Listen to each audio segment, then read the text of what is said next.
How to fix Roblox not sending two-step verification code.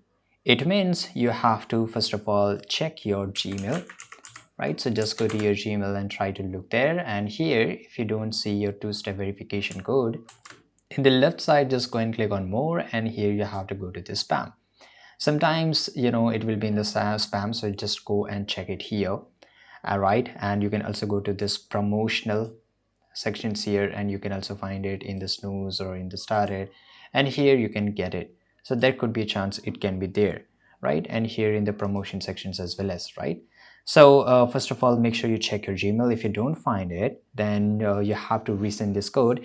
If you haven't received the code within a few minutes, try resending it. Look for the resend code option and make sure in which email address it is going.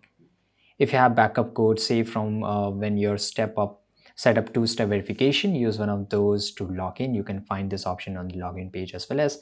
Now contact your support if you don't find any solution, but these are ways which you can do so. Thanks for watching this video.